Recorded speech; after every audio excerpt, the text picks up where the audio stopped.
손을 들으시고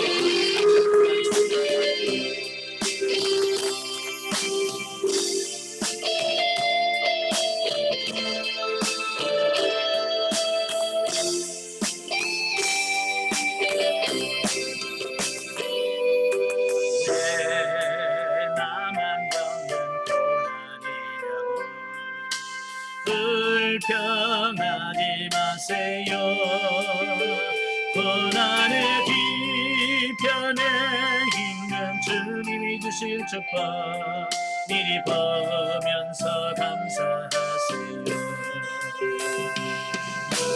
견디기 힘든 지금 이 순간에도 주님이 일하고 계시잖아요.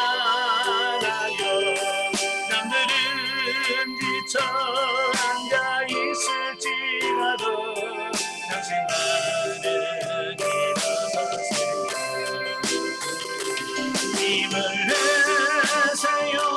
힘을 내세요. 주님이 손잡고 계시나요. 주님이 나와 함께함을 믿는다면 어떤 역경도 이길 수 있잖아요. 왜 이런 슬픔 찾아왔는지 원망하지 마세요. 당신이 잃은 것보다 주님께 받은 은혜 더욱 많음에 감사하세요.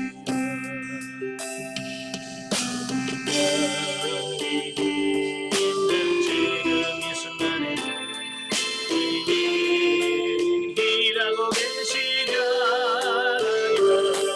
남들은 지쳐 앉아 있을지라도 당신만은 일어서세요. 힘을 내세요. 힘을 내세요. 주님이 손잡고 계시나요. 주님이 나와 함께함을 믿는다면 어떤 고난도 견딜 수 있잖아요. 아멘.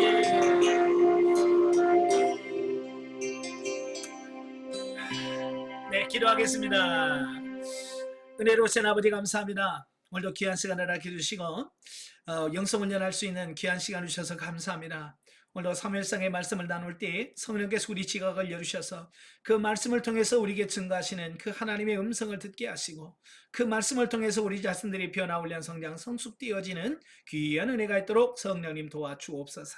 시종을 주님께 맡겨오며 예수님의 이름으로 감사하며 기도합나이다. 아멘.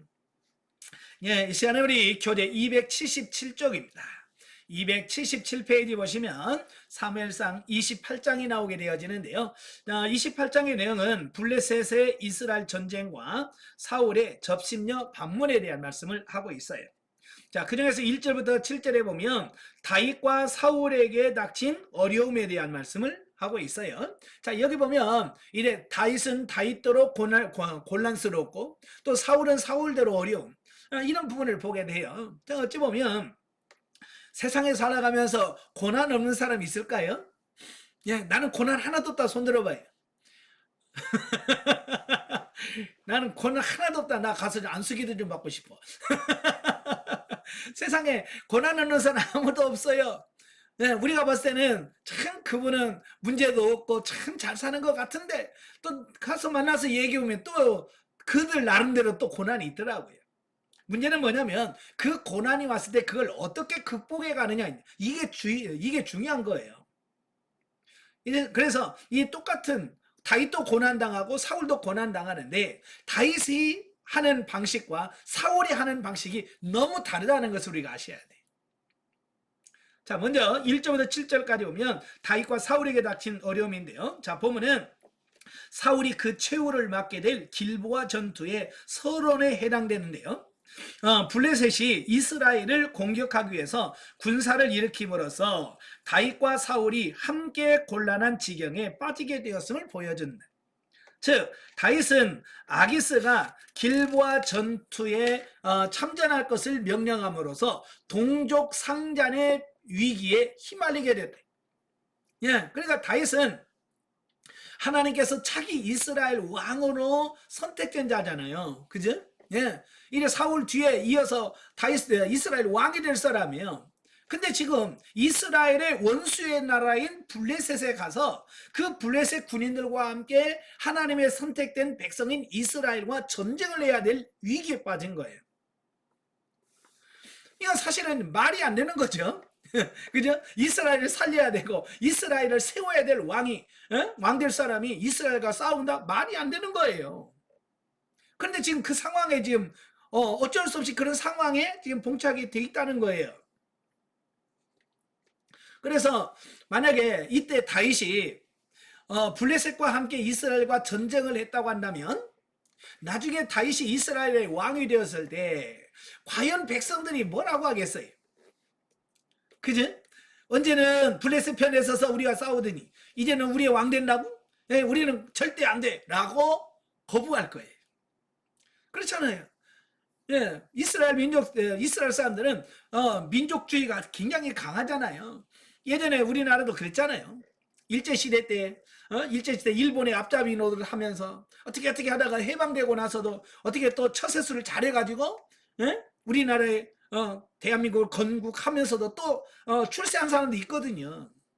예, 지금도 그 이스라엘 잔재 일본의 잔재를 처리해 나와서 막 지금까지도 시끄럽잖아요. 왜? 그런 부분들 처리하기 어려워요.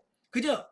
만약에 다윗이 진짜 아기스 왕하고 한편이 돼서 사울하고 싸웠다고 한다면 아마 다윗이 죽을 때까지 매국노라고 하는 그걸 떨치지 못했을 거예요. 자, 사울은 블레셋의 공격 앞에서 전의를 상실하게 되었던 것이다.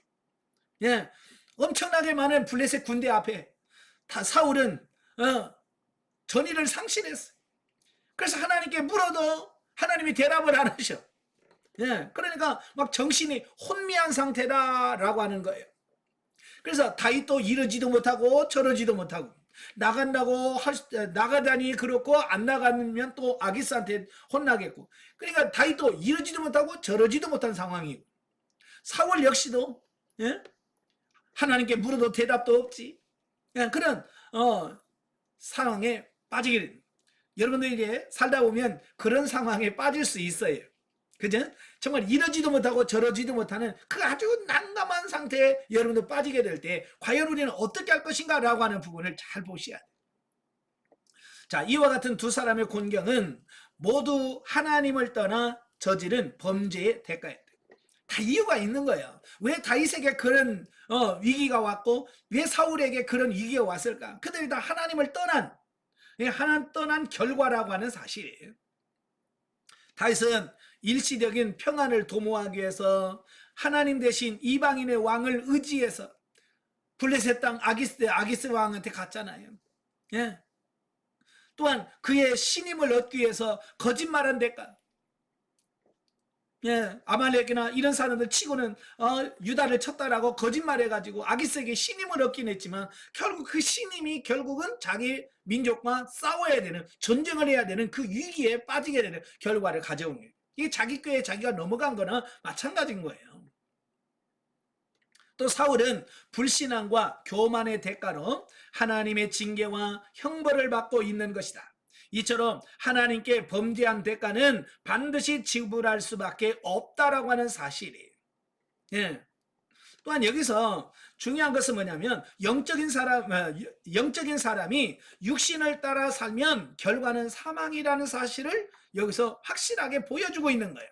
아무리 선택되어진 다윗이라도 그의 삶이 육신적으로 흘러가게 되면 거기에 따른 삶은 사망이다. 여러분들이 아무리 성장을 해서 생명단계에 들어가도 여러분이 성령을 따라 행하지 아니하고 육신을 따라 행하면 결국 사망으로 간다. 이걸 꼭 기억을 하셔야 돼. 에이, 나 성장했으니까 나는 괜찮아. 아니에요. 성장을 해도 마찬가지예요. 아시겠죠? 그래서 로마서 8장 12절 14절 제가 잘 인용하는 말씀은 육신에 져서 육신대로 살면 반드시 죽으려니와 영으로서 몸의 행실을 죽이면 산다. 이걸 꼭 기억하시기를 바랍니다. 아시겠죠? 자, 8절부터 19절에 보면 이제 신접한 여인을 찾는 사울. 여기서 영적인 사람과 육신적인 사람의 차이를 확 느낄 수 있어요. 예, 다윗은 그 어려움 속에서 뭐 하냐면 하나님께 기도합니다. 이 시편에 보면 그 위기 속에서 하나님은 나를 구해달라고, 하나님은 나의 산성이요 나의 피할 바위시요 나의 산성이시요 나의 요새시요 나의 방패시요, 하나님께 기도합니다. 회개합니다. 하나님께서 다윗은 빠져나갈 길을 주셔. 근데 사울은 거기서 뭐 하냐, 하나님께 물어도 답이 없으니까 야, 신접한 자를 찾아라. 그래서 엉뚱한 데 가서 해결책을 찾으려고 했다는 거. 이게 영적인 사람과 육신적인 사람의 차이라 그 말이에요. 자, 사울은 블레셋의 침략에 직면하여 하나님을 찾으며 그분의 응답을 간구했지만 하나님으로부터 응답이 없습니다. 왜 없을까요? 예, 사울은 하나님을 떠나서 자기 마음대로 살아요. 육신이 주인되어서 육신대로 삽니다. 그리고 아쉬울 때만 주여 그러니까 하나님 말씀하겠어요? 여러분도 마찬가지예요. 대부분의 많은 사람들이 물으십니까? 그러면 묻긴 묻는데 대답이 없어요 라는 말을 많이 해요. 왜 하나님이 여러분에게 말씀하지 않으실까요? 그렇게 말씀하기를 좋아하시는 하나님이신데 왜 여러분에게 말씀하지 않으실까요? 예, 여러분이 평소에 하나님의 말씀대로 살지 않고 내 마음대로 살다가 꼭 아쉬울 때만 되면 주여 말씀해, 이러니까 안 된다 그 말이에요. 이게 평소에 잘해야 돼요. 아시겠죠? 아쉬울 때만 찾지 말고 좀 평소에 찾으셔야 돼요. 네. 그래서 하나님의 응답이 없자 다급해진 사울이 변장을 하고 접신녀를 찾아 위기 극복의 방안을 듣기 위하여 사무엘의 혼을 불러 올리게 하는 내용이 나옵니다. 그러면 우리 보통 믿는 사람도 그래요. 어떤 어려움이 닥치면 뭐 믿음이 아예 없는 사람은 점쟁이 찾아갑니다. 예. 어느 점쟁이가 그래, 자기 뭐 단골 손님의 30%가 권사래, 집사 권사래. 예. 그러니까 어려우면 꼭 그런 걸 찾아가. 사울 닮은 사람들이 한둘이 아니에요. 그래도 믿음 있다고 하는 사람 누구 찾아가냐면 예언자 찾아다니고 은사자 찾아다니고 예언해 주세요 라고 한다 그 말이에요. 예. 본인이 직접 하나님 앞에 가지 않습니다. 왜요? 평소에 잘해야 되는데 평소에 찾지 아니하고 꼭 어려울 때만 찾으려고 하니까 그런 현상이 벌어지는 거예요. 그래서 여러분들이 평소에 하나님과 기도하면서 하나님과 친밀해지는 여러분 되시길 바래요. 예, 평소에 잘하셔야 돼요. 아시겠죠? 예. 그러나 그런 노력에도 불구하고 그는 자신이 이번 전쟁에서 패할 것과 다윗이 자신을 이어 왕위에 오르리라는 사실을 전해 듣게 되는데, 그는 접신녀를 통해서 이길 수 있는, 이 위기에서 극복할 수 있는 방법을 찾았는데 그 방법을 말하는 것이 아니라 앞으로 이루어질 미래만 듣게 되는 겁니다. 그게 뭐예요? 너는 죽을 거고 다시 너 뒤를 위해서 왕이 될 거라고 하는 그 사실을 듣게 되는 겁니다. 이상과 같은 본문에서 우리는 담혹감을 느끼게 된다. 왜냐하면 성경은 죽은 자의 영혼이 하늘로 올라갈 뿐만 아니라 낙원이나 음부에 간 영혼은 두 번 다시 이 세상에 올 수 없다라고 명확하게 말씀하고 있기 때문이다. 그죠? 예, 그러면 접신녀가 불러온 그 사무엘의 영은 뭘까라는 거예요. 여러분, 그게 사무엘의 진짜 영이겠습니까? 네. 그 접신녀가 불러온 영이 진짜 사무엘의 영일까요? 예, 사무엘의 영 아닙니다. 예, 누가복음 19장에 보면 한번 낙원이나 지옥에 간 영혼은 다시 돌아올 수가 없어요. 예, 돌아올 수가 없어요. 그렇다면 우리는 본문의 사실을 어떻게 보아야 할 건가? 우리는 접신녀가 불러낸 사무엘의 영혼을 액면 그대로 이해할 필요는 없다. 그게 진짜 사무엘의 혼이라고 우리가 믿을 필요는 없어요. 왜냐하면 영적 존재인 마귀도 얼마든지 사무엘로 가장할 수 있기 때문이다라는 거예요. 그러니까 사실 이 접신녀가 불러온 그 영은 진짜 사무엘의 영이 아니에요. 그 마귀가 가장해서 사무엘처럼 변장을 하고 가장을 하고 나온 영일 뿐이라 그 말입니다. 그래서 우리가 많이 속으면 안 돼요. 그죠? 예. 이 마귀는 이 속임수의 왕이에요. 대왕이에요. 진짜 잘 속입니다. 거짓말도 기가 막히게. 그러니까 거기에 속으시면 안 돼. 그러면 사람들이 그래요. 그 내용이 맞았잖아요. 맞았잖아요. 그대로 됐잖아요. 라고 또 거기다가 또 예, 맞습니다.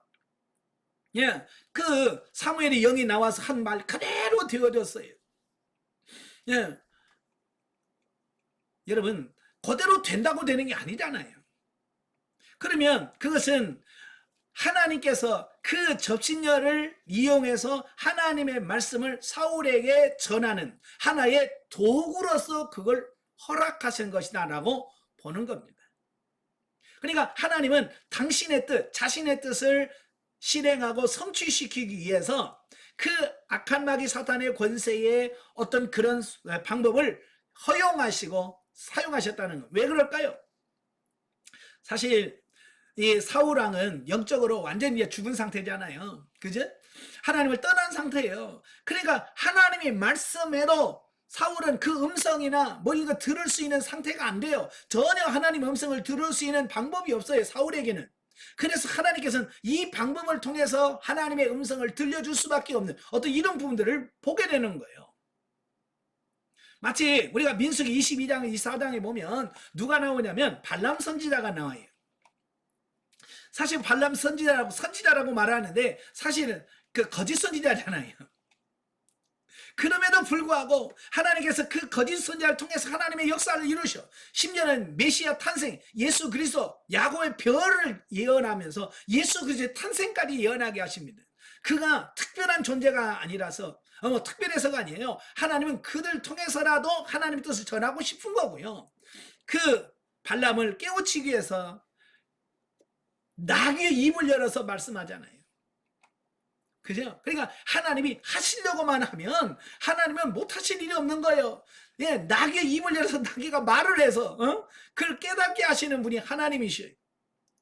그러면 귀신 불러서 하나님의 뜻 전하게 하는 거 하나님 앞에서는 어려운 거 아니에요? 무슨 말인지 아시죠? 예.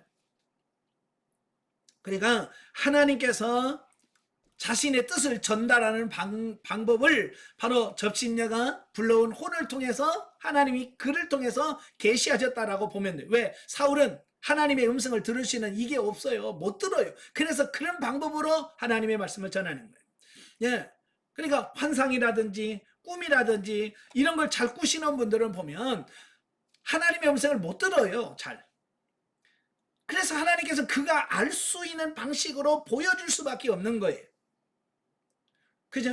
그래서 우리는 환상 보고 막 그러면 야 저분 진짜 신령하다라고 생각하는데 사실은 신령한 게 아니에요. 신령한 것은 말씀을 통해서 깨달아지고 아는 게 신령한 거예요. 그게 안 되니까 눈으로 보여주는 거거든요. 아시겠죠? 물론 그거라도 보고 깨닫는 게 훨씬 낫습니다. 예?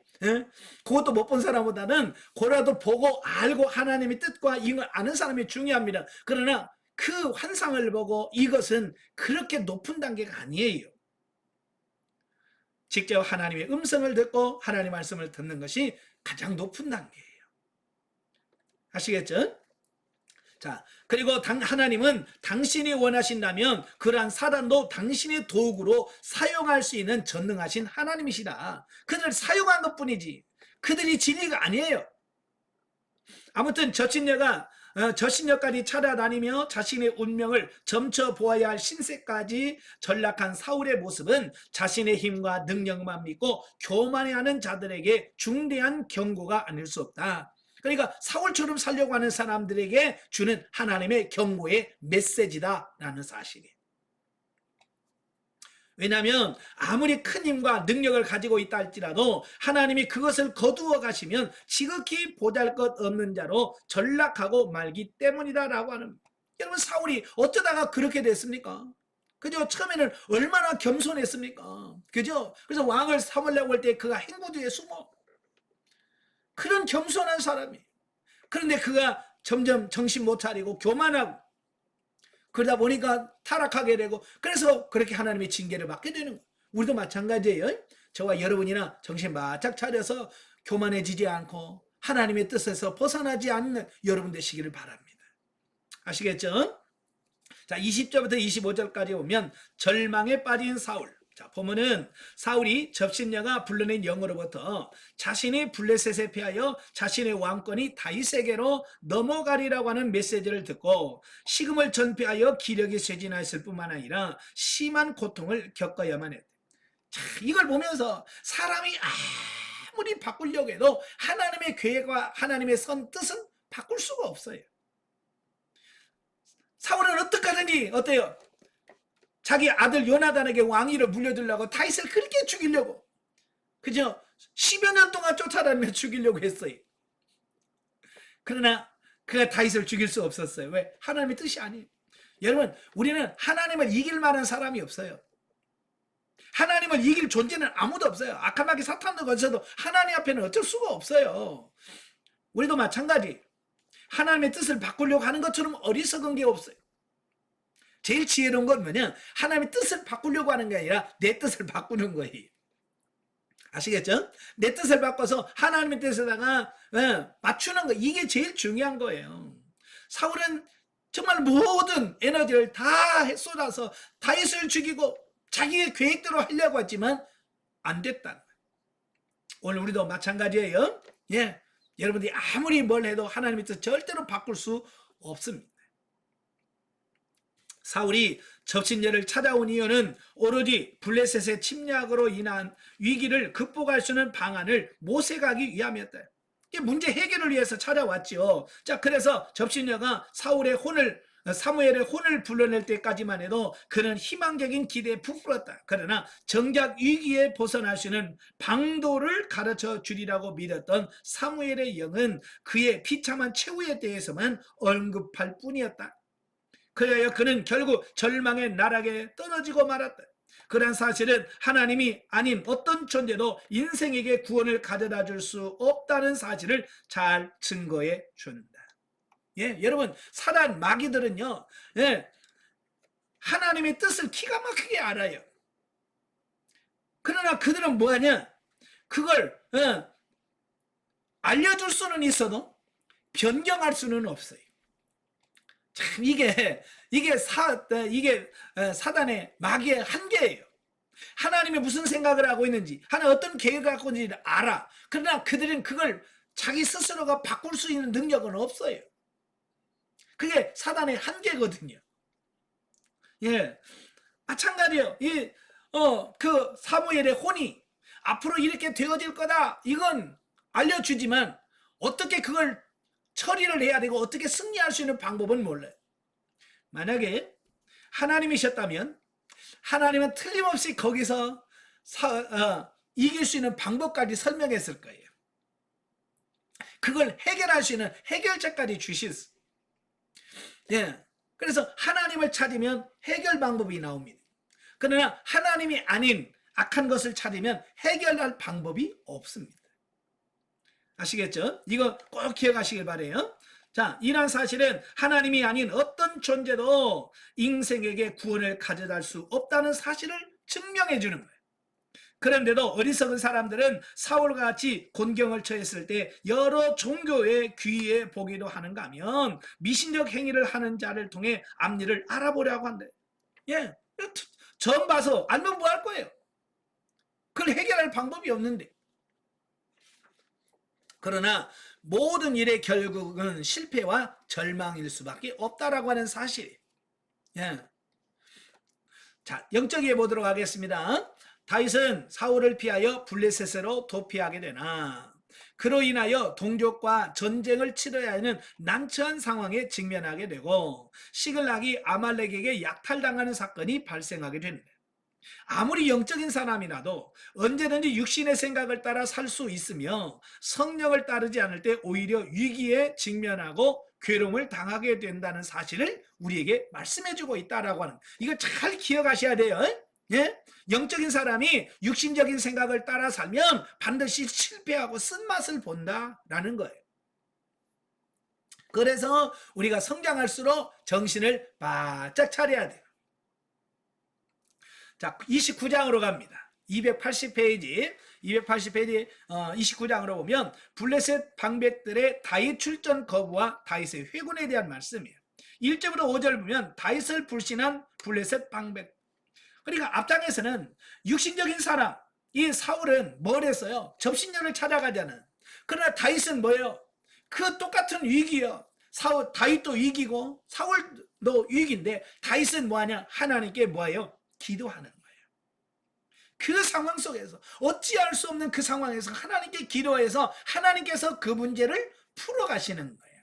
자, 여러분도 이거 꼭 기억하셔야 돼요. 여러분 어려울 때 뭐 하셔야 돼? 기도하셔야 돼. 기도하시고 하나님 앞에 엎드려서 주님, 하나님이여, 이걸 해결해 줄 수 있는 방법 하나님이 나에게 주세요. 기도하셔야 돼. 자, 다윗이 블레셋 왕 아기스의 명령에 따라서 어쩔 수 없이 이스라엘과의 전쟁에 참여하게 됩니다. 그러나 블레셋 방백들은 다윗이 히브리 사람이요 예전에 자신을 대적했던 자임을 이유로 그의 전쟁 참여를 반대하게 됩니다. 자, 반대한 이유가 뭐냐? 사실 당시 다윗을 피신해서는 안 될 곳인 블레셋 땅으로 피신하여 스스로 올무에 걸린다. 자, 여기서 블레셋 장수들이 다윗을 반대한 이유가 뭐냐면 이스라엘 사람들은요 굉장히 애국심이 남다른 민족들이에요. 예. 그래서 앞에서 우리가 사무엘상 14장에서 살펴봤잖아요. 요나단과 병기든 사람 소년 둘이 쳐들어가잖아요. 예, 그죠? 처음에는 둘이 갔는데 나중에 가다 보니까 블레셋 군인들끼리 막 서로 싸우는 겁니다. 그게 어떻게 된 거냐면 붙잡혀서 어쩔 수 없이 블레셋에 끌려가서 블레셋 군인이 된 이스라엘 사람들이 있었던 거예요. 그런데 갑자기 그 요나단과 그 병기된 사람이 와서 막 싸우니까 애국심이 발동하는 거예요. 그 자기는 지금 블레셋 군인이지만 어디 편에 서는 거예요? 예, 이스라엘 편에 서는 거예요. 그래서 대혼란 가운데에서 블레셋이 대패를 하고 말잖아요. 바로 이제 그런 사건들을 누가 잘하고 있냐면 블레셋 이 방백들은 너무너무 잘하는 거야. 저 이스라엘 인간들은 저 믿으면 안 된다는 거야. 언제 뒤에서 칼이 휘둘릴지 모른단 말이에요. 그러니까 지금 다윗을 데려가지만 다윗이 언제 뒤통수 칠지 모르는 거예요. 그러니까 방백들의 입장에서는 도무지 다윗을 데려갈 수가 없는 거예요. 아시겠죠? 즉 다윗이 아기스의 명령을 쫓지 아니하고 출전을 거부하면 더 이상 블레셋 땅에서 거할 수 없게 될 것이고, 그렇다고 출전하여 동족을 살상하는 자리에 서자니 이후 그가 백성들 앞에 나서지 못하게 될 뿐만 아니라 하나님께도 씻을 수 없는 범죄를 저지른 것이 되었다. 지금 다윗의 상황이 지금 그렇습니다. 난 못 가요. 그러면 아기스가 저런 나쁜 놈, 그래서 아기스한테 죽을 수도 있어. 그제? 또 그런데 가자니 자기 민족하고 또 싸워야 되니까 지금 다윗은 이러지도 못하고 저러지도 못하는 어떤 진짜 그런 상황에 있는 거예요. 그는 한마디로 인간의 힘으로는 도저히 헤어나오지 못할 진퇴양난의 난관에 빠졌던 것이다. 그런데 이러한 진퇴양난의 상황에서 그를 구해주신 것은 하나님의 섭리였다라는 사실이에요.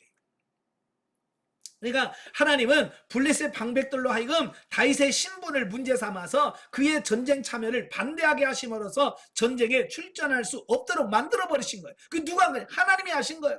블레셋 방백들의 마음을 흔들어놔서 같이 못 가게 만드신 거예요. 이처럼 지극히 우연한 사건처럼 보일 수는 있어도 이 사건은 하나님께서 자기 백성을 어떻게 돕고 계신지를 보여주는 훌륭한 증거가 된다는 거예요. 근데 물론 이것은 우연히 그냥 된 게 아니에요. 예. 본문에는 그런 상황이 안 나옵니다만은 시편에 보면 그가 그 상황에서 얼마나 하나님께 부르짖듯 막 속으로 하나님께 부르짖는 가운데 하나님 나를 살려주세요. 하나님 나에게 피할 길을 허락해 주세요. 그 영이 하나님 앞에 간절히 부르짖고 애통할 때에 하나님께서 그에게 그 방법을 허락하셨다라는 거예요. 여러분도 그러죠? 어떤 급박한 상황에 여러분이 빠지게 되면 어때요? 기도해요, 안 해요? 기도하잖아요. 다윗은 정말로 그 급박한 상황에서 하나님의 부르짖어 기도합니다. 그 부르짖은 기도에 대한 하나님께서 응답하신 거예요. 그래서 피할 길을 주신 거예요. 이렇게 고난 중에 하나님을 찾고 하나님께 기도하면 하나님께서 피할 길을 주시는 거예요. 그러나 사울은 하나님께 부르짖는 게 아니고 신접한 여를 찾아갔기 때문에 하나님께서 그에게 피할 길을 주신 것이 아니고 죽는 길을 허락하신 거예요. 다 죽을 거다. 그래서 누구를 찾을 것이냐, 이게 중요한 거예요. 하나님을 찾아야 생명의 하나님이 여러분의 생명을 살려주십니다. 아시겠죠? 예? 자, 6절부터 11절에 보면 위기를 벗어난 다윗. 자, 보면은 도저히 헤어나오지 못할 진퇴양난의 난관에 빠졌던 다윗이 하나님의 도우심으로 인하여 위기에 벗어나는 장면이다. 즉 블레셋 왕 아기스의 명령을 따라 동족 상잔의 전투에 참전해야만 했던 다윗은 블레셋 방백들의 내분을 불러일으키기를 원치 않은 아기스에 의해서 철군 명령을 받게 되자 다윗은 자신이 참전할 수 없게 된 사실에 대하여 겉으로는 아쉬워하는 척 하였지만 다음날 새벽 일찍 부하들과 함께 아벡으로부터 시글락으로 철수하는 이런 부분을 보게 됩니다. 그러니까 겉으로는 내가 가서 싸워야 되네, 원수하고 싸워야 되네, 왜 말리십니까? 그런단 말이에요. 그런데 속으로는 얼마나 하나님께 감사했겠어요. 그죠? 예, 정말 하나님께 너무 감사했을 거예요. 야, 정말 하나님이 이렇게 하셨구나. 하나님이 진짜 이렇게 막으셨구나. 그래서 그냥 새벽에 일찍 일어나자마자 군대를 철수해서 시글락으로 돌아갑니다. 왜 그럴까요? 예, 변덕이 심한 이 블레셋 사람들 마음이 또 확 바뀌어가지고 야 가지마, 또 그럴지도 모르잖아. 그래서 마음 변하기 전에 다윗은 얼른 군대를 끌고 시글락으로 돌아와 버리는 거예요. 자, 여기서 아기스가 방백들의 그 반대를 물리칠 수 없었던 가장 큰 원인은 그들의 정치 형태와 연관이 있다는 겁니다. 우리가 보면 아니 아기스가 왕인데 왕이 데려간다 그러면 가는 건데 왜 못 데려가지? 라고 우리는 그렇게 생각할 수 있어요. 근데 이 블레셋의 정치 형태를 봐야 돼. 네, 보통 나라들은 임금이 하나고 하나를 통해서 다 뭉쳐있는 어떤 그런 체제를 가져요. 그런데 이 블레셋은 그 정치 체제가 뭐냐면 중앙 집권적인 정치 체제가 아니라 5개의 부족이 연합한 국가 형태로서 모든 의결사항은 이 5 부족의 방백들이 회의에서 결정하게 된다라고 하는 거예요. 그러니까 5개의 부족 국가가 모여서 블레셋이라는 나라를 형성하는 거예요. 연합국을 형성하는 거예요. 그러니까 그 중에서 대표가 왕이 되는 거예요. 그러니까 왕이라도 일반 나라의 왕처럼 전제주의 왕처럼 어떤 큰 힘은 없어요. 그 5 족장이 모여가지고 왕을 뽑아. 네, 왕을 뽑고 어떤 일을 할 때 이 5 왕이 모여서 거기서 회의해서 결정해서 일을 처리하는 어떤 이런 정치 체제거든요. 그러니까 아기스가 왕인데도 이 5 부족들이 반대를 하니까 마음대로 못하는 거예요. 그래서 아기스가 다윗을 돌아가라고 말할 수밖에 없었다라고 하는 거죠. 따라서 아기스는 비록 연합국가의 왕이기는 했지만 절대적인 왕권을 행사할 만한 힘은 없었던 것이다. 그리하여 결국 아기스는 방백들의 의견에 따라 다윗을 돌려보내야만 했다라는 거죠. 어쩌면 다윗에게는 진짜 행운이죠. 그죠? 예. 아무튼 다윗이 블레셋 방백들의 의심과 시기심으로 인하여 동족 상잔의 비극적인 상황에 연루되지 않는 것은 하나님의 큰 도우심이 아니라 할 수 없다. 예, 하나님이 도우셨다는 거예요. 즉 하나님께서는 다윗의 인간적인 실수에도 불구하고, 그렇죠, 블레셋으로 간 자체가 뭐예요? 이건 엄청나게 큰 실수예요. 다윗의 믿음 없는 행위예요. 그럼에도 불구하고 하나님은 당신의 선하신 뜻을 이루시기 위하여 다윗을 이기 위해서 구출하셨던 것이다. 결국 이러한 하나님의 뜻에 따라 다윗은 차기 이스라엘의 왕 될 자로서 신앙적, 정치적 오점을 남기지 않게 되었다라는 사실이에요. 그래서 나중에 그가 이스라엘 왕이 되어서도 그 누구가 반대하거나 그 왕에 대해서 반론을 제기하지 않아요. 왜? 하나님께서 다 막으셨고 하나님께서 그렇게 처리해 놓으셨기 때문에 그런 거예요. 그래서 제가 예전에도 말씀드렸지만 아브라함이 아브라함 되게 하신 것은 하나님의 전적인 은혜예요. 다윗도 마찬가지예요. 다윗이 성군이라고 막 칭찬하고 그렇습니다만은 그 성군 다윗을 만드신 분이 누구냐? 하나님이시다. 그렇다면 오늘 저와 여러분도 만들어 가신 분이 누굴까요? 하나님이시잖아요. 하나님이 여러분을 만들어 가셔. 이 훈련을 만나게 하신 분이 누구요? 하나님이시. 이 훈련을 받게 하신 분이 누구요? 하나님이에요. 이걸 잘 기억하셔야 돼요. 예? 우리는 짜증나면 누구 집사 때문에 괜히 영성을 만나가지고 그냥 이건 뭐야 이렇게 생각을 전혀 그분이 만나게 한 게 아니에요. 그분은 도구일 뿐이고 하나님께서 여러분이 영성훈련을 만나게 하셨고 이 훈련을 받게 하셨고 이 훈련 통해 여러분을 처리하기를 원하신 누군 하나님이란 말이에요. 그래서 철저하게 하나님 앞에 엎드려 기도하면서 이 문제를 풀어가는 여러분들이 되셔야 됩니다. 아멘. 자, 30장으로 가지요. 자, 30장은 아말렉의 시글락 약탈 사건과 다윗의 승리에 대한 말씀인데요. 자, 보면은 다윗으로 하여금 블레셋의 삶을 청산하고 이스라엘 땅으로 돌아가게 하려고 하시는 하나님의 섭리가 들어있는 사건이에요. 계속 다윗은 블레셋에 있으면 안 되잖아요. 이제 어때요? 블레셋 땅에서 나와야 돼요. 하나님이 약속한 가나안 땅에 머물러야 돼요. 그래서 이 사건을 통해서 우리가 있을 곳은 이 블레셋 땅이 아니구나, 가나안이구나. 그래서 그들이 다 정리하고 가나안으로 향 유대를 향해서 돌아오게 하는 그 모든 방향을 제공한 것이 바로 오늘 30장의 내용인 거예요. 자, 그 중에서 1절부터 6절까지 보면 아말렉에게 약탈당한 시글락. 자, 본문에서 아말렉 족속은 다윗이 성을 비운 사이에 시글락에 쳐들어와서 불사르고 모든 여인을 사로잡아 가고 말았다. 예. 사실 이 아말렉 사람들은 다윗이 눈에 가시거든요. 그죠? 계속 다윗이 와가지고 자기들을 치고 다 약탈해가. 왜? 다윗은 사람은 많은데 먹을 건 없고 그렇다고 이스라엘을 칠 수도 없고 그렇잖아요. 그죠? 그래서 다윗은 이 아말렉을 칠 수밖에 없어. 예, 이건 하나님의 치라고 하셨는데 이스라엘이 치지 못하고 남겨준 족속들이거든요. 예, 그러니까 아말렉 족속의 눈에 가시야. 자, 그런데 기회가 생긴 거죠. 다윗이 군대를 다 이끌고 이스라엘과 싸우려고 아기스 왕한테 간 사이에 그 성령 완전히 비어 있잖아요. 남자는 하나도 없고 다 갔으니 뭐 여자들만 있으니 싸울 것도 없지.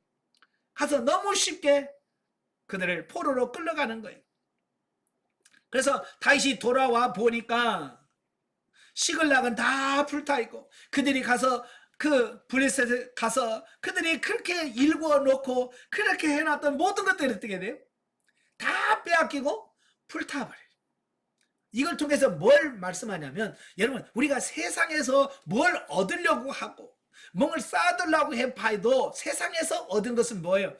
다 이렇게 불탈 거예요. 제가 육신의 것은 다 죽고 썩을 거라고 하는 말을 하잖아요. 어떤 분은 그 굉장히 기분 나빠하시더라고요.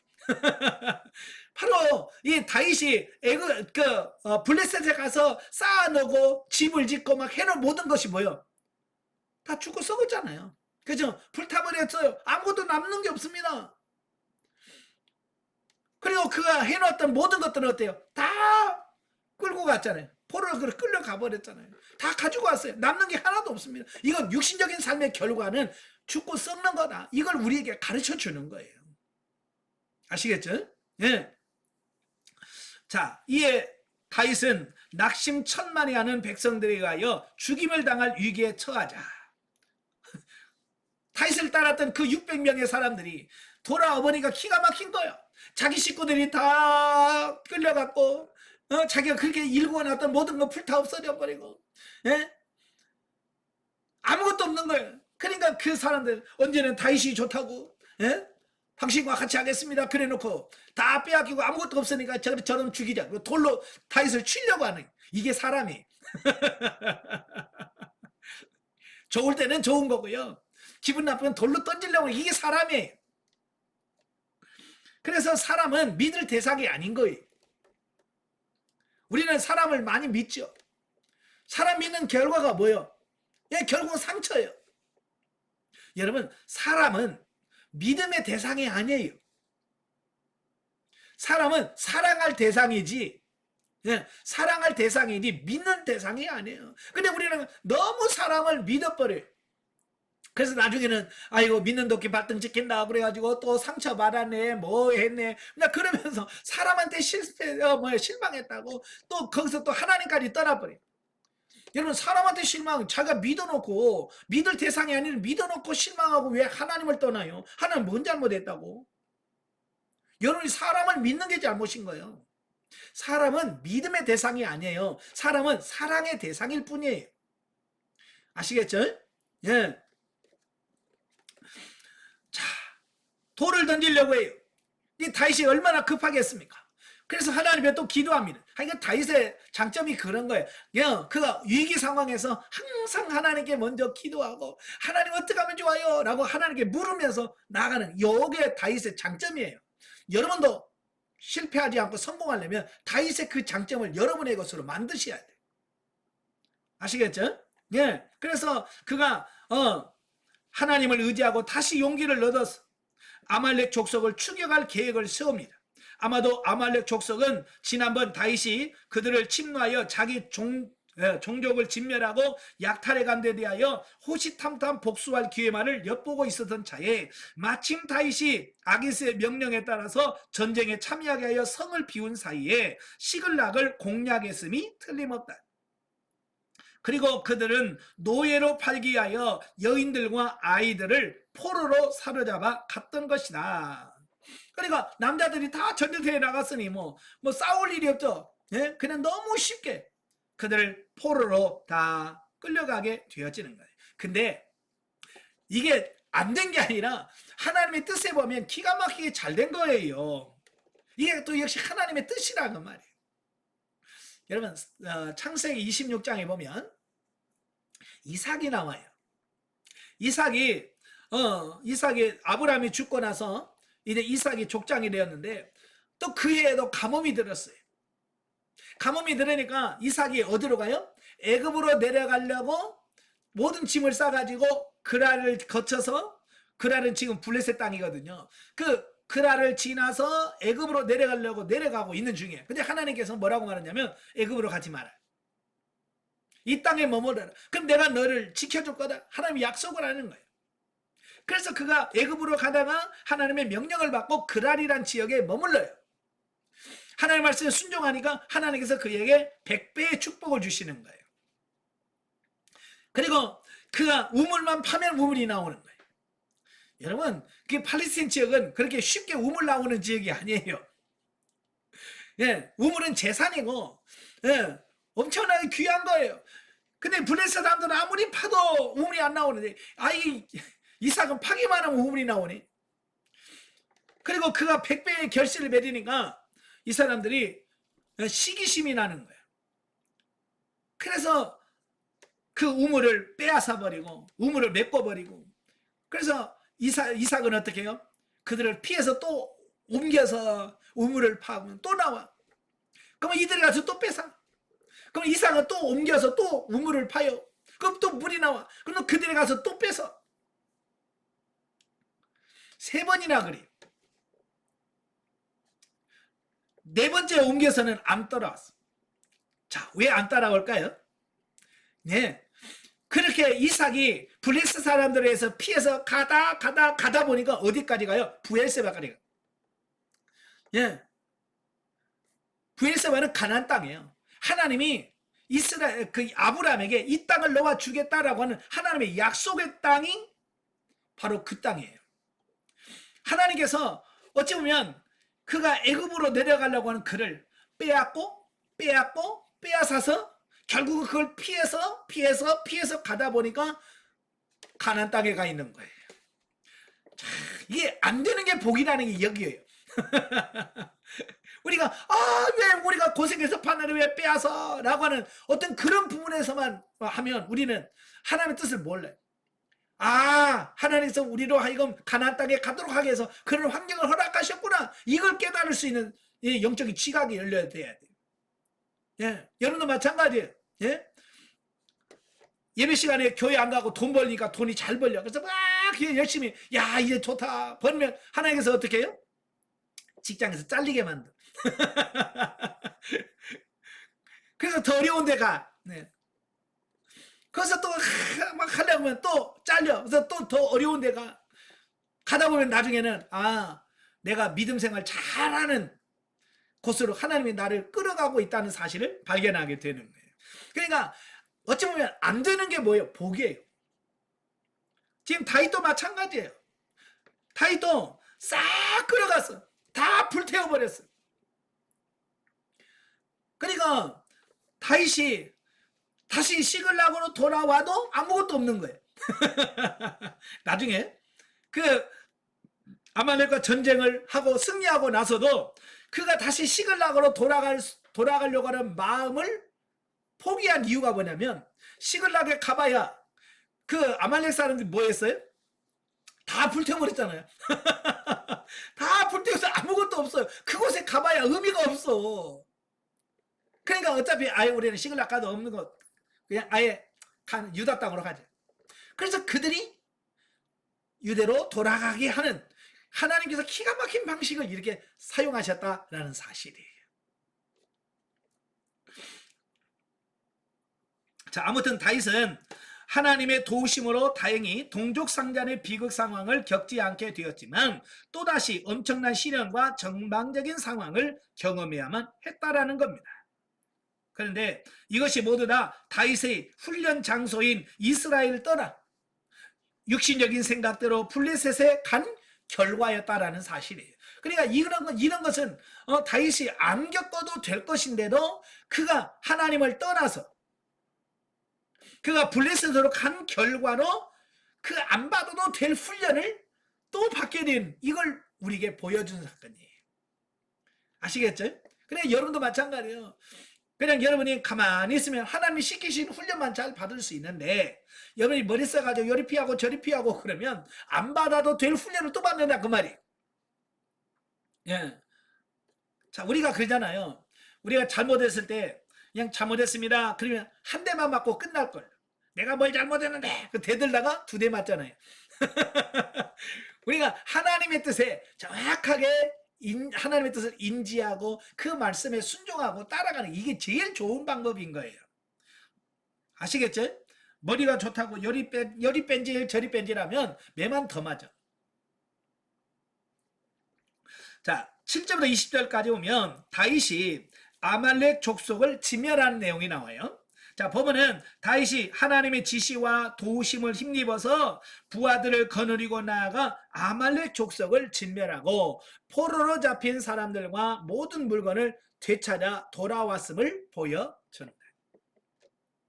한편 다윗이 하나님의 마음에 부합된 자로서 하나님께 선택되어 신정왕국 이스라엘의 신보적 왕이 될 수 있었던 이유가 있다면 그것은 그가 하나님과의 관계를 부단히 개선하고 보다 하나님의 뜻에 충실하게 쫓아 살려고 했다는 거예요. 어쩌면 이게 다윗의 최고의 장점이에요. 그가 어떤 상황에서도 하나님을 붙들고 하나님을 의지하고, 하나님 어떻게 하면 좋아요? 하나님 어떻게 하면 되겠습니까? 하나님 어떻게 하기를 원하십니까? 라고 하나님께 묻고 하나님 원하는 방식대로 살아보려고 다윗은 몸부림쳤어요. 이게 다윗의 최고의 장점이에요. 오늘 저와 여러분이 오늘 본문을 통해서 여러분들이 인식을 하고 깨닫고 결단해야 될 부분들이 바로 그런 거예요. 그 앞으로도 다윗이 왕이 돼서도 그가 나라에 어려움이 있으면 다윗은 한결같이 하나님께 엎드리는 거예요. 하나님께 엎드려서 하나님께 묻습니다. 하나님께 기도합니다. 심지어 바세바 사건 때도 나단 선자의 책망을 듣자마자 그는 무릎을 꿇고 하나님 앞에 엎드려서 내가 하나님 앞에 득죄했습니다 라고 탁 엎드려버려요. 그게 다윗의 최고의 장점이에요.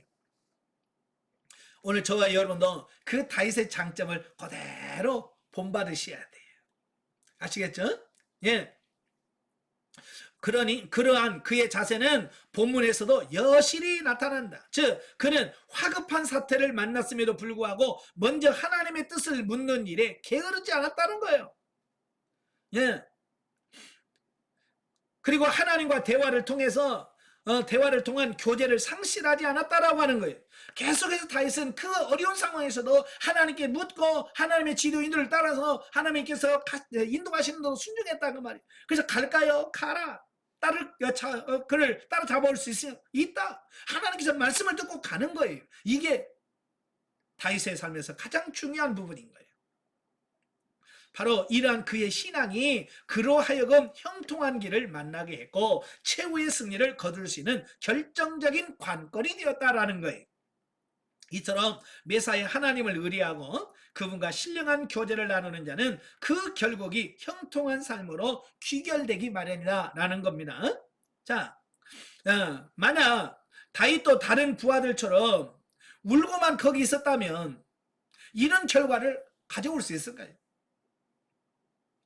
예? 그래서 다른 사람처럼 하나님 원망하면서 아이고 하나님 진짜 이럴 수 있습니까? 그러고 그냥 하나님께 묻지나 그냥 울고만 있었다면 과연 이런 승리의 결과를 가지고 왔을까요? 없지요. 아무런 위기 속에서도 그가 하나님께 묻고 기도하면서 하나님의 방법을 찾아서 순종했기 때문에 그런 결과를 가져와요. 여러분 지금 어려운 상황에서 있다 할지라도 그 상황 속에서 오늘 다윗처럼 하나님께 묻고 하나님의 말씀을 따라 움직이는 훈련을 하셔야 돼. 아시겠죠? 그러다 보면 하나님께서 여러분을 선한 길로 인도하시고 승리할 줄로 믿습니다. 자, 21절부터 30절에 보면 전리품의 분배에 대한 말씀이에요. 자, 보면은 다윗이 시글락을 노력했던 그 아말렉 족속을 진멸하고 노획한 전리품을 백성들에게 분배하는 장면으로 다윗은 전장에 참여한 자에게나 소유물 곁에 머무른 자에게나 전리품을 동일하게 분배했다라는 사실이에요. 이게 다윗을 따르는 사람이 몇 명이냐면 600명이에요. 600명인데 그 아말렉을 쫓아서 가다 보니까 200명은 지쳐가지고 못 따라오는 거예요. 나이가 많았는지 모르지만 하여간 200명은 못 따라오는 거예요. 그러니까 다윗이 그 200명을 따라놓고 여기서 기다려요. 그래서 400명만 끌고 가가지고 400명을 가지고 그 전쟁에서 승리했거든요. 그러니까 돌아오니까 그 400명, 그 갔던 400명들이 뭐라고 그래? 에이, 우리 이거 얻은 거 저거, 나머지 못 쫓아온 저들에게 주지 맙시다. 이제 그런 말을 하는 거예요. 어쩌면 그들의 입장에서는 그럴 수 있죠. 그죠? 예, 왜 그들은 자기들은 생명 걸고 전쟁에 나가서 승리했기 때문에 그들은 그걸 주장할 수 있을 거예요. 그러나 다윗은 그들에게도 똑같이 나눠주자. 그럴 수 없다. 나간 사람이나 짐을 지킨 사람이나 똑같다 라고 말하면서 그 전쟁에 나가지 않은 그 200명까지도 똑같이 분배하는 이런 부분들을 보게 돼요. 그러니까 고대에서는 전쟁에 승리할 경우 그 전쟁에 참여한 군사들이 전리품을 나누어 갖는 것이 일반적인 관례였다. 그러니까 이 전쟁을 하게 되면 이 살인과 약탈이 난무한 이유가 뭐냐면 많이 빼앗아야 자기 것이 되는 거예요. 그러니까 전쟁을 하면 그냥 그 집안에 들어가서 돈 될 만한 거 다 끌고 오는 거예요. 그러다가 그걸 방해하면 죽이고, 예? 안 내놓으면 때리고. 그러니까 고대 전쟁에는 막 피비린내가 나는 약탈이 있는 이유가 뭐냐면 전리품이 자기의 수입이 될 수 있기 때문에 그들은 그렇게 전리품 뺀이라고 살인 강도 이걸 많이 한 거예요. 그러나 다윗은 전리품 분배에 있어서 전쟁에 직접 참여하지 않는 자들에게까지 그 분배에 참여할 수 있게 했다라는 거예요. 그런데 이는 하나님의 규례에 따른 것으로서 즉 모세는 전리품 가운데 절반은 전쟁에 참여한 군사들이 가지게 하고 절반은 온 백성들이 나누어 갖도록 규례를 정한 바 있습니다. 예, 민수기 31장에 보면 바로 그때부터 이게 이제 이스라엘의 하나의 전례가 되어지는 거예요. 예, 그래서 전쟁에 가서 승리하고 오면 그 전리품의 절반은 전쟁에 나간 사람들이 나누고 그 절반은 전쟁에 나가지 않은 백성들에게 나눠주는 이런 전례가 생겨지는 거예요. 바로 다윗은 그 모세가 세운 전례를 그대로 이어받아서 그걸 실행해가는 이 부분을 보는 거죠. 따라서 다윗의 공동 분배는 율법의 가장 충실한 원리였고 더 나아가서는 보다 적극적으로 율법을 지키고자 하는 노력이었다. 물론 모세나 다윗의 분배 원리는 기본적으로 전쟁의 승리가 하나님의 도우심의 결과요. 모든 노획물은 하나님께서 허락하신 것이라는 신앙에서 나온 산물이었다라고 하는 것이죠. 예, 그러니까 이렇게 나눌 수 있는 것은 내가 잘해서가 아니라 이건 하나님이 허락하신, 하나님이 주신 것이다 라고 하는 그 신앙에서 나온 거죠.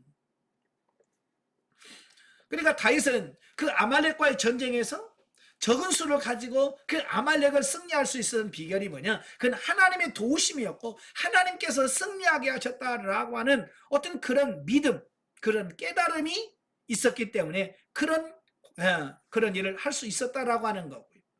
또 한편 다윗은 망명의 와중에도 자기 백성들의 어려움을 돌아보는데 매우 열심이었다. 즉 그는 아말렉 족속에게서 얻은 전리품의 일부를 유다에 보내어 나누어 쓰게 함으로써 블레셋과의 전쟁에서 핍절한 생활을 해야만 했던 백성들을 도왔던 것이다 라고 하는 겁니다. 사실 그때 당시 유다 지파는 사울 왕으로부터 굉장히 무시당하고, 예, 사울 왕으로부터 왜요? 다윗이 유다 지파잖아요. 그죠? 그러니까 아예 유다 지파는 사울 왕의 눈밖에 났어요. 뿐만 아니라 유다 지파 바로 옆에 누가 있어요? 블레셋이 있어요. 블레셋이. 그러니까 유다는 왕의 무관심, 또 블레셋의 날마다 침입. 그래서 진짜 이 남유다는요 정말 어렵게 살고 살아요. 왕으로부터 무시당하지, 끝에 가면 블레셋 쳐들어와서 빼앗아가지. 그 상황에서 정말 궁핍한 생활을 살고 있었던 게 유다 지파였어요. 그래서 다윗이 그 아말렉과의 전쟁에서 그들을 치고 그들의 전리품을 뺏어와서 그 살기 어려운 그 유다 지파에게 그 전리품을 나눠주는. 사실 다윗도 자기도 그렇게 풍부하지는 않잖아요. 그죠? 예, 그 블레셋에 내려가서 더부살이 하는데 뭐 얼마나 풍부하겠습니까? 그죠? 어쩌면 다윗은 자기가 다 가져도 부족한데 다윗은 자기만 생각하는 것이 아니고 어려움 당하고 고난 당하고 있는 그 유다 지파를 생각하고, 그래서 그들에게 도와주고 그들에게 빼앗은 것을 나눠주는 이런 결단을 했다라는 사실이에요. 그런데 그의 이러한 선대는 훗날 다윗에게 크나큰 가품으로 되돌아왔다라는 사실이에요. 그러니까 사람들은 그러잖아요. 은혜 받았으니 나중에 은혜를 갚지 않겠습니까? 그지? 예, 사람은 그렇게 돼 있어요. 도움을 받으면 언젠가는 도움을 주게 돼 있어요. 공짜는 없어요, 세상에는.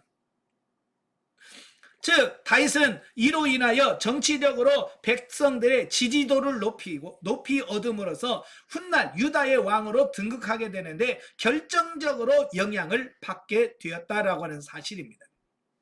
그러니까 그들이 정말로 힘들고 어려웠을 때 도움을 받았으니까 얼마나 다윗을 좋아하겠어요.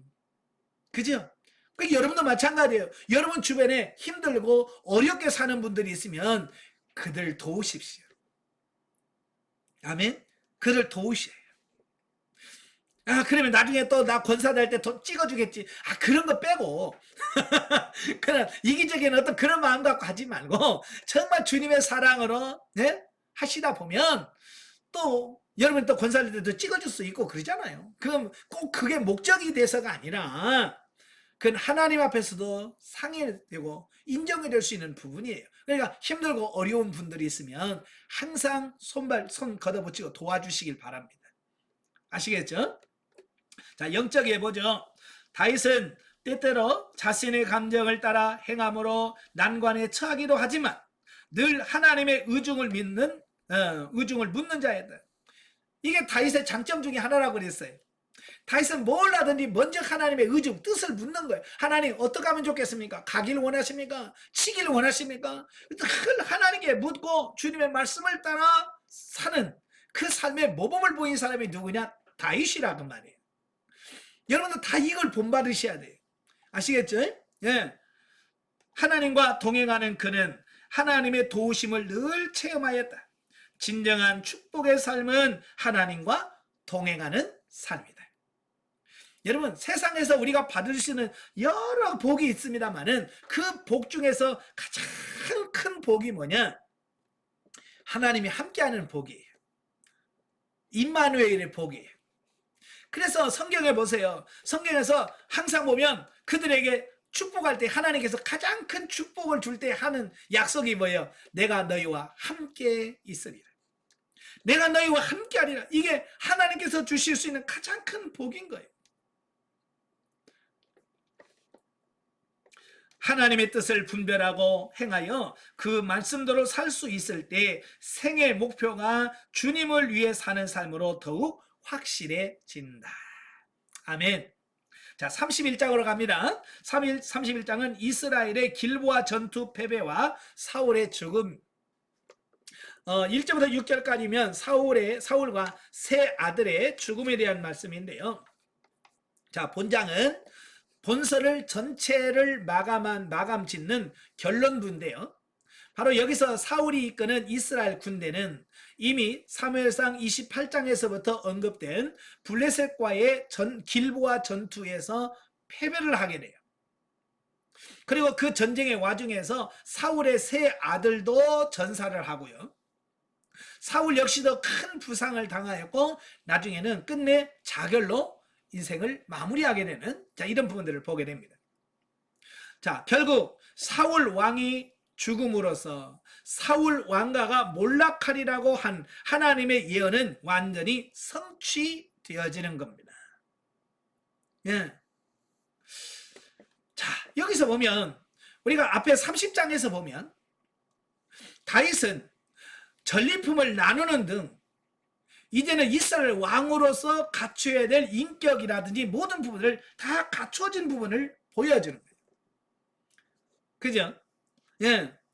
그러니까 어찌 보면 지금까지 하나님께서 다윗을 그렇게 훈련시켰던 이유는, 사울을 죽이지 않고 남겨준 이유는 다윗을 훈련시켜서 다윗을 왕으로서의 자질을 완벽하게 갖추도록 하기 위한 파트너로서 사울이 존재한 거예요.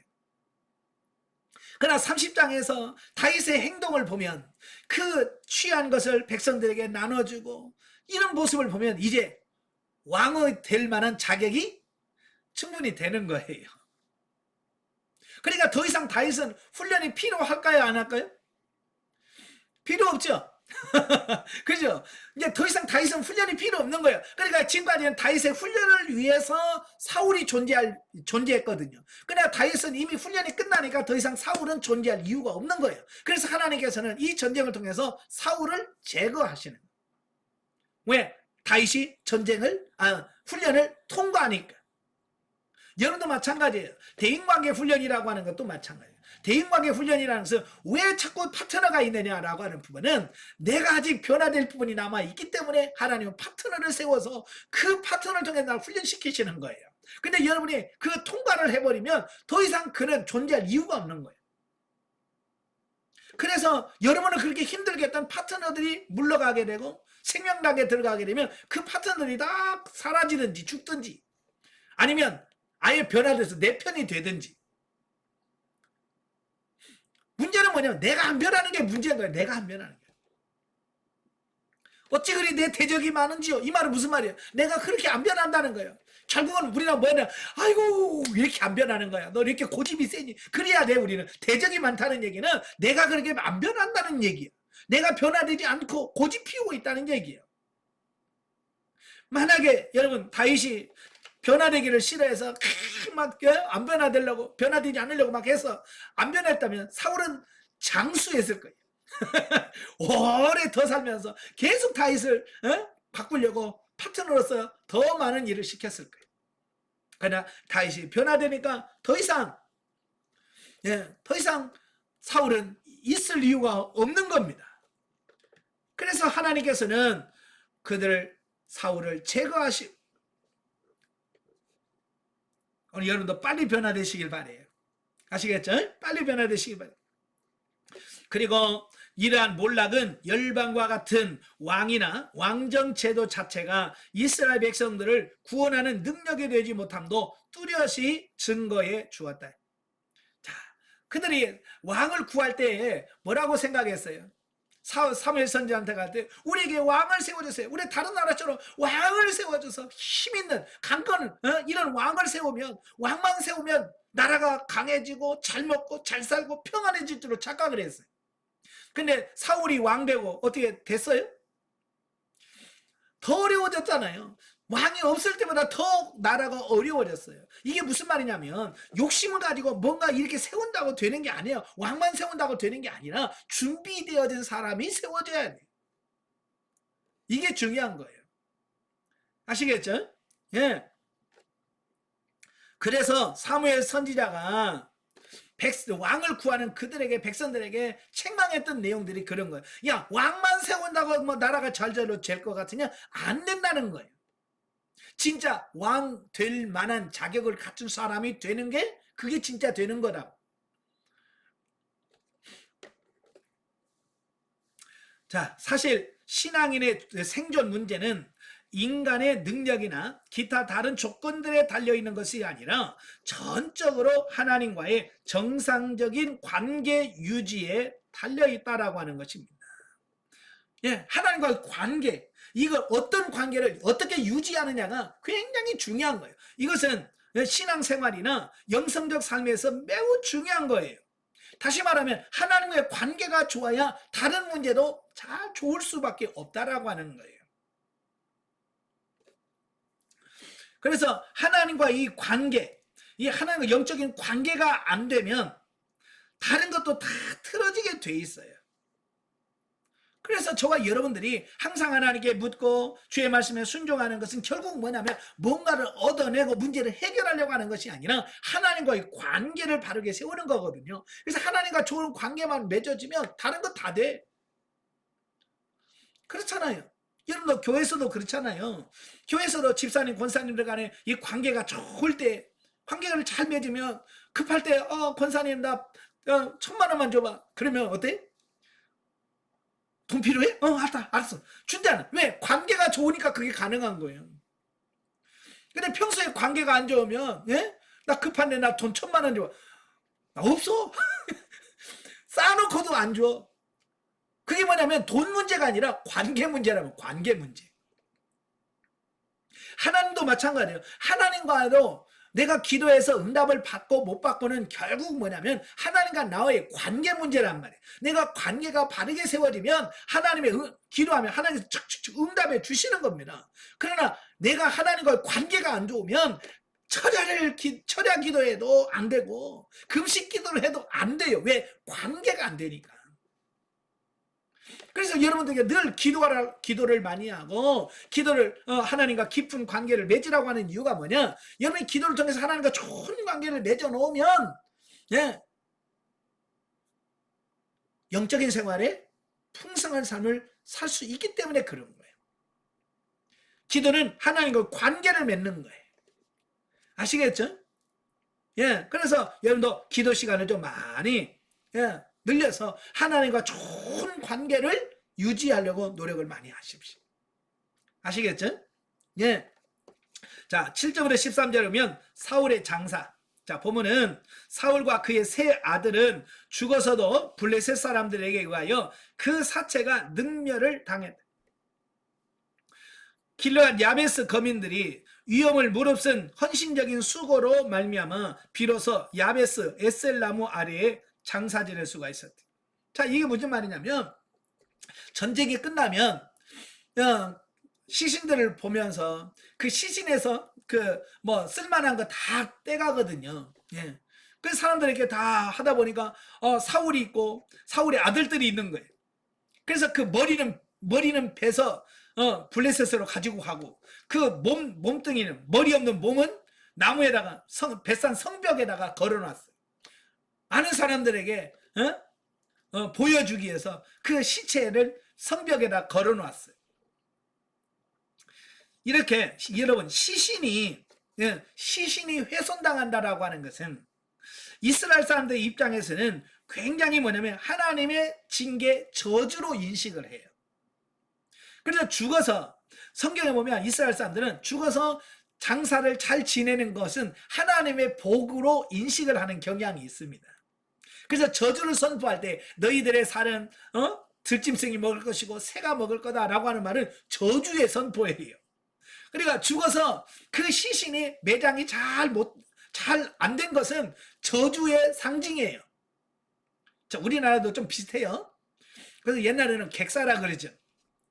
집 나가서 죽으면 이건 그 호상이라고 말 안 해. 그죠? 집 나가서 길거리에서 죽거나 그러면 호상이라고 안 하고, 그래서 아예 그 시신을 집으로도 안 데려가요. 그냥 집 밖에서 장사 지냅니다. 예, 왜냐면 그게 다 비슷한 의미를 갖고 있기 때문에 그런 거예요. 자, 그래서 사울 아들이나 사울은 목은 잘려서 머리는 블레셋으로 가지고 가고, 몸뚱이만 그 뱃산 성벽에다 걸어놔요. 그 소식을 누가 듣느냐? 바로 길르앗 야베스 사람들이 그 소식을 듣는 거예요. 사울 왕과 그의 자녀들이 죽었고 그의 시신을 뱃산 성벽에다가 걸어놨다라는 소식을 들어요. 이 길르앗 야베스는 요단 동편 사람들이거든요. 요단 동편 사람들인데 그 먼 거리에서 그들이 요단을 건너서 그 뱃산까지 가요. 뱃산까지 가서 그 성벽에 걸려있는 사울 왕과 그의 아들의 시신을 거두어서 그들을 데려다가 야베스의 에셀나무 아래다가 장사를 잘 지내주는 바로 이제 그 내용들이 나옵니다. 자, 이상과 같은 본문은 하나님께 불순종하고 반응했던 사울의 최후가 어떠한 것인지를 잘 보여준다. 하나님은 비록 직접 사울을 심판하지는 않았지만 이처럼 블레셋 사람들을 들어서 그를 징벌하셨다는 거예요. 이런 사실은 악인은 어떤 식으로든 결국에 자신의 행위대로 반드시 보응받게 된다는 점을 잘 보여준다. 그래서 제가 늘 말하잖아요. 잘 살아야 된다라고 하는 말을 하는 이유가 결과적으로 여러분이 어떻게 살든 하나님 앞에서는 그렇게 여러분이 행한 대로 심판을 받게 돼 있다 그 말이에요. 그러니까 여러분이 잘 살아야 돼. 자, 286페이지. 한편 본문에서 길르앗 야베스 거민들이 생명의 위협을 무릅쓰고 사울과 그의 세 아들의 시신을 가져다가 장사를 지내준 것은 자신들이 암몬 족속의 공격을 받았을 때 사울이 발벗고 나서서 그들을 구해준 것에 대한 보답이라고 할 수 있다. 그러니까 아무도 그 시신을 거두려고 하지 않을 때 먼 거리 있는 그 길르앗 야베스 사람들이 가가지고 사울의 시신을 잘 수습해서 장사를 지는 이유가 있어요. 그게 뭐냐면 사울이 이스라엘 왕으로 뽑혔잖아요. 근데 많은 사람들이 사울이 왕된 것을 인정을 안 해요. 그때에 사무엘상 11장에 암몬 족속이 쳐들어와요. 쳐들어와서 뭐라고 그래요? 너희들 다 죽이겠다. 그래서 협박을 하는 거예요. 그러니까 그들이 7일을 여유를 좀 달라. 그래서 그 안에 사울에게 그 사실을 알리죠. 그러니까 사울이 그 소식을 듣고 나팔을 불어서 사람들을 모아가지고 기습 공격해서 그 암몬 족속들을 다 몰아내고 승리를 합니다. 그때서 이제 많은 사람들이 사울이 왕 되는 것을 무시했던 사람들이 이제 왕으로 인정을 하고 정식적으로 이스라엘 왕이 되는 계기가 됐던 그 사건인데, 어찌보면 길르앗 야베스 사람 입장에서는 사울 왕이 굉장히 자기를 죽음에 이겨서 구해준 영웅이잖아요. 그죠? 그 은혜를 시간이 지났음에도 불구하고 그 은혜를 잊지 않고 기억하고 있는 거예요. 그 은혜를 기억하고 있다가 사울 왕이 죽었다는 소식을 듣고 그들이 그 먼 거리를 가서 그의 시신을 가져다가 장사를 지냈다라고 하는 거예요. 물론 그때 사울의 행위는 이스라엘 왕으로서 당연히 해야 할 일을 한 것뿐이지만 야베스 사람들 그 일을 잊지 아니하고 그들이 할 수 있는 최선의 방법으로 사울에게 보답했던 것이다. 이는 사람이 누구에게 은혜를 베푼 경우 뜻하지 않아야 한 때에 보답을 받을 수 있다는 사실을 일깨워 주며, 또한 다른 사람에게 은혜를 입은 사람은 그 은혜를 보답할 줄 아는 것이 인간적 기본 도리임을 교훈해 줍니다. 예, 우리가 세상에 살다 보면 우리도 은혜를 입을 때가 있잖아요. 내가 정말 어렵고 힘들 때 누군가 날 도와줄 때 있잖아요. 자, 그럴 때 그걸 잊으면 안 된단 말이에요. 아시겠죠? 예, 그걸 잊지 말고 나중에 또 그걸 갚는 그런 삶이 되셔야 돼. 근데 우리 속담에 원수는 돌에 새기고 은혜는 물에다 새긴다는 말이 너무 쉽게 잊어버려요. 자기에게 손해보는 겁니다. 누구한테 은혜 받은 적 있으면 꼭 기억해 놓으세요. 아시겠죠? 그리고 감사할 줄 알고 은혜를 보답할 줄 아는 이런 삶이 되셔야 되고, 또 우리가 힘든 사람에게 은혜를 베풀 수 있는 사람들이 되어야 됩니다.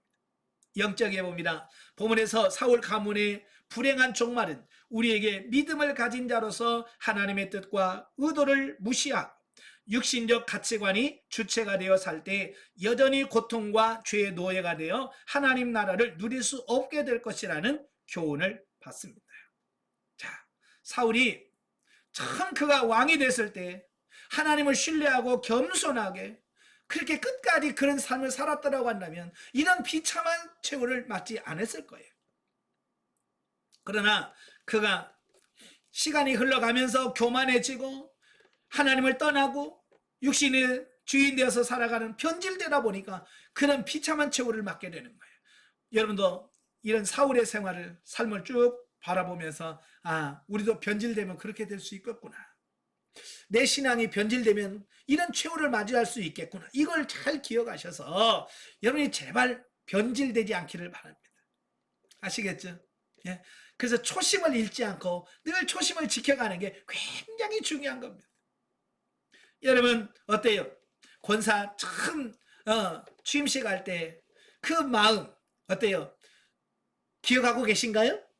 그 초심 기억하고 계신가요? 그걸 잊지 마셔야 돼. 자, 다윗은 여러 가지 훈련을 마치고 하나님이 원하는 수준에 이르렀을 때 그가 왕으로 세워질 수 있는 모든 환경들이 열리게 된다. 이처럼 성도가 다양한 환경과 사건에서 진리로 성장하게 되어 하나님의 마음에 합한 자가 될 때에 문제와 고통이 저절로 해결된다. 어쨌든 여러분들이 훈련을 통해서 주님이 원하는 수준까지 바뀌어야 돼. 변화되셔야 돼. 아시겠죠? 그러면 그냥 다윗이 사울랑 어떻게 하려고 마음 먹지도 않았잖아요. 그죠? 근데도 하나님께서 착착착착 해결해 주시는 겁니다. 여러분이 문제는 뭐냐? 다윗이 왕될 자격을 갖추는 것처럼 여러분이 하나님이 원하는 수준으로 바뀌어지는 거, 요게 중요한 거예요. 아시겠죠? 그래서 하나님의 그 섭리를 미루지 말고 여러분이 빨리빨리 순종해서 빨리빨리 하나님의 뜻을 이루어가는 여러분 되시기를 바랍니다. 기도하겠습니다. 은혜로우신 아버지 감사합니다. 오늘도 우리를 사랑하셔서 귀한 시간 주시고 하나님 말씀을 듣게 하셔서 감사합니다. 그 들은 말씀처럼 다윗이 변화되고 훈련되어져서 하나님의 일꾼으로 세워졌을 때 이제 사울의 원수인 사울이 죽고 이제 다윗에게 왕의 자리가 넘어가는 부분을 보게 됩니다. 우리가 훈련이 되어야 되는데 아직도 우리가 훈련되지 않아서 아직도 훈련 가운데 있습니다. 속히 다윗처럼 승리해가는 우리가 다 되어지게 하옵소서. 예수님의 이름으로 감사하며 기도합나이다. 아멘. 하나님께 드립니다.